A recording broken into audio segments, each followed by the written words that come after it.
তুরস্কে ৫৩০টির বেশি কেএফসি ও Pizza Hut restaurant পরিচালনাকারী ইশগিদা কর্মীদের বিক্ষোভ।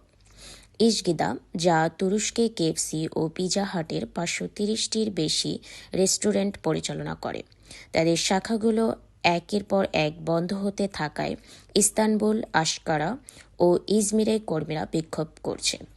প্রতিবেদন অনুসারে প্রতিষ্ঠানটি দেউলিয়া এড়াতে কনকর্ডাটাম নামে একটি আইনি পুনর্গঠন প্রক্রিয়া শুরু করার পর কর্মীদের ছাঁটাই করা হয়েছে, তবে তারা এখনও তাদের বেতন পাননি।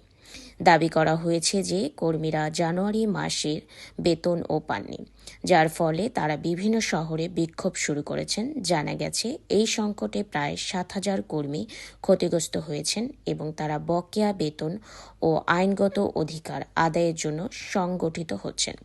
প্রশাসনিক কর্মীদের বলা হয়েছে যে তারা অফিসে আসতে হবে না এবং দূর থেকে কাজ করতে পারবেন। এদিকে অনেক কর্মী ইতিমধ্যে আইনি ব্যবস্থা গ্রহণ করেছেন বা করার প্রস্তুতি নিচ্ছেন। ইয়াম ব্র্যান্ড এর $1.5 বিলিয়ন নেট মুনাফা ঘোষণা। যুক্তরাষ্ট্রভিত্তিক ইয়াম ব্র্যান্ডস, যা কেএফসি ও পিৎজা হাটের মূল কোম্পানি, ৮ জানুয়ারি ঘোষণা করা হয়েছে যে তারা ইশগিদার সঙ্গে তাদের ফ্র্যাঞ্চাইজি চুক্তি বাতিল করেছে। এর কারণ হিসাবে কোম্পানিটি জানায়, ইশগিদা নির্ধারিত মানদণ্ড পূরণ করতে বাধ্য হয়েছে। তবে একই দিনে ইশগিদা এ দাবি প্রত্যাখ্যান করে জানায় যে তাদের কার্যক্রম গুণগত মানদণ্ড অনুসরণ করে এবং তারা স্বাভাবিকভাবে ব্যবসা চালিয়ে যাবে। তুর্কি বাণিজ্য আদালত ৩১ জানুয়ারি ইশগিদাকে ৩ মাসের জন্য অস্থায়ী সুরক্ষা প্রদান করে, যা তাদের কনকর্ডাটাম প্রক্রিয়ার অংশ। আদালত কোম্পানিটির তদারকি করতে ৩ জন ট্রাস্টি নিয়োগ করেছে। এই পরিস্থিতির কারণে দেশে ২৮৩টি কেএফসি ও ২৫৮টি পিৎজা হাট রেস্টুরেন্ট প্রভাবিত হতে পারে।